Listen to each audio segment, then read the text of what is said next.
and I'm going to continue to move until we get the total ban on the total initiative relative to what we're going to do with more Border Patrol and more asylum officers. President Trump? I really don't know what he said at the end of that sentence. I don't think he knows what he said either. Moments like that one on the CNN debate stage in Atlanta sent the Democratic Party into a tailspin nearly, but not yet, 1 month ago. The lead up to the debate was being billed as a make or break moment for Biden's struggling campaign. And of course, we now have the answer. It was break. Joining me now, Mark McKinnon, former advisor to George W. Bush and John McCain. Mark, always grateful to have you, in no small part because before the debate, you wrote something right along these lines in Vanity Fair. You said this, quote, if Biden goes down in this first match, Democratic bedwetting could become a fire hose. And I know it's not the strategy that Team Biden intends, but under this scenario, there really could be a mass cry among delegates and party mandarins for a plan B at the convention.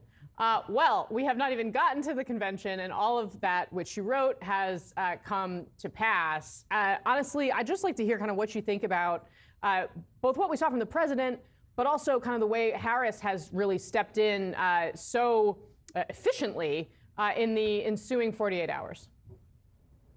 It's really amazing, isn't it, Casey? I mean, the other thing I wrote is that it could be the most consequential debate in American history, and there's no question that it was. You know, the first campaign I ever did was with James Carville 40 years ago, and last fall, in the last episode of The Circus, I interviewed him, or we interviewed him, and he said that the era of strategic certainty is over. And he predicted, he said, the only thing I'll predict is a year from now we'll look back and say, God damn, I didn't see that one coming. So here we are, and it's a really exciting time for the country, and especially for Democrats, obviously, because now they're enthusiastic, and that was the big problem for Democrats. Really, they had a 25-point enthusiasm gap, and for those of us who do campaigns, we know that's a really important metric. Your base, your supporters have to be excited about voting, and as much as people liked and respected Joe Biden, they weren't excited, and they're excited now. Yeah, it's a great point. It's really fundamental.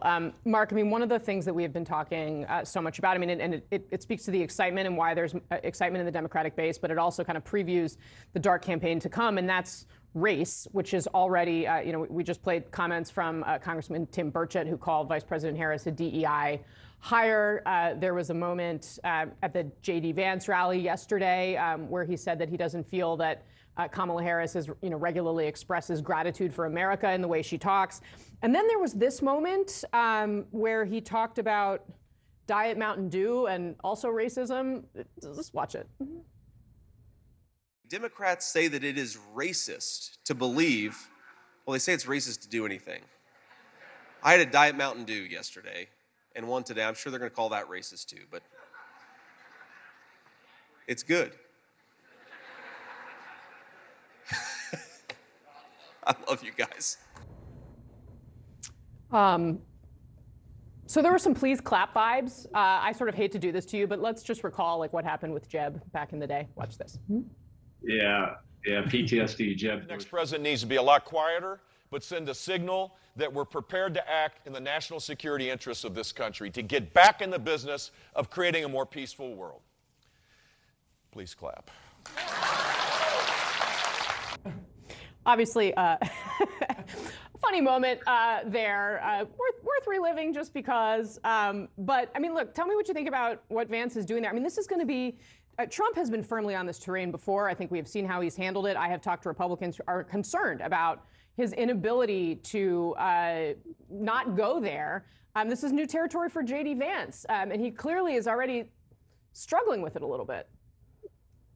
Yeah, really cringe moment there, and it testifies to what we're hearing more and more of, which is that Trump campaign is really having second thoughts about J.D. Vance. He was the guy that they picked when they all assumed that Biden was going to be the nominee, and they thought that they were in a comfortable position. They could double down and pick a guy who would be very popular with the MAGA base.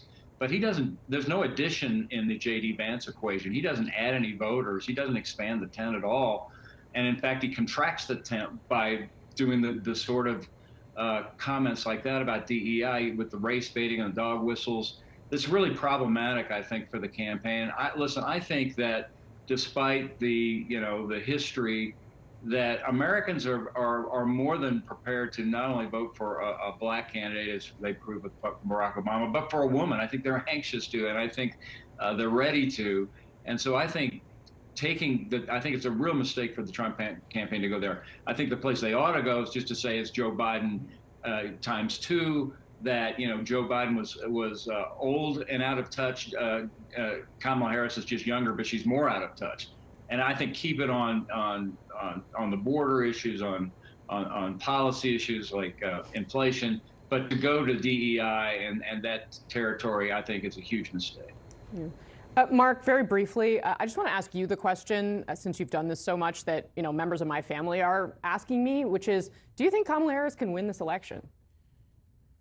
I do, absolutely. I mean, I think, first of all, I'll say the obvious, which is she's got a much better shot than Joe Biden. And listen, you can just feel it in the last 24 hours. The one thing about Kamala Harris that I'll say is that I think she is a way undervalued stock. I think people kind of heard all this negative stuff about her, and you've seen her. And listen, she's a performer, man. You don't get to be the Attorney General of the United States and the Vice President of the United States by not having some really good chops. And she's, just gotten better and better and better. And I just think that she's come out of the gate really fast, really hard, and you can really feel the excitement in the Democratic Party. So I think she's going to way exceed expectations, and I think she's absolutely got a shot. All right, Mark McKinnon, always grateful to have you, sir. Thank you so much for your time. Breaking overnight, Democrats say that Vice President Kamala Harris has now raised a whopping $100 million since President Biden announced he was leaving the race. Also overnight, more than half the Democratic delegates say they support Harris. That is more than enough to secure the nomination, and a vote could come within weeks. This morning, Harris heads to Milwaukee for her first campaign rally. CNN's Eva McCann is there. What are we expecting to see? Good morning to you, John. Listen, the former prosecutor is eager to make her case. She wants to paint this contrast with former President Donald Trump. She accuses Trump of selling out working families, attacking reproductive freedom, undermining our democracy. She spoke to campaign staffers at campaign headquarters in Delaware yesterday. Take a listen to how she's making this argument. Hear me when I say, I know Donald Trump's type. I specialized in cases involving sexual abuse. Donald Trump was found liable by a jury for committing sexual abuse. I took on the big Wall Street banks and won $20 billion for California families, holding those banks accountable for fraud.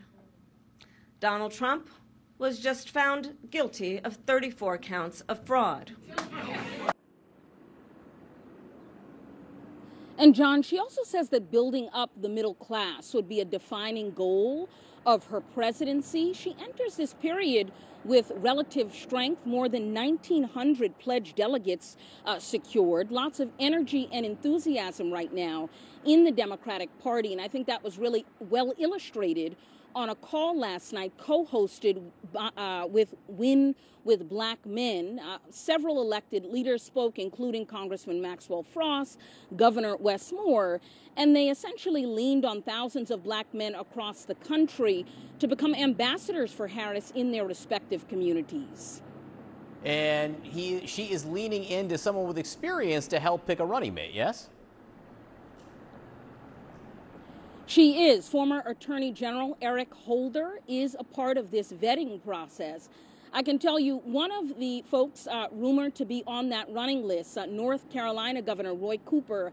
I've seen him on stage with her for 2 events in recent weeks in Greensboro and Fayetteville, and they have a really good rapport. But this process, this Veep stakes, John, in many ways is playing out publicly. We've also seen Governor Andy Beshear do several interviews, and he is rumored to be considered as well. John? Eva McCann for us in Milwaukee. Nice to have you here with us this morning.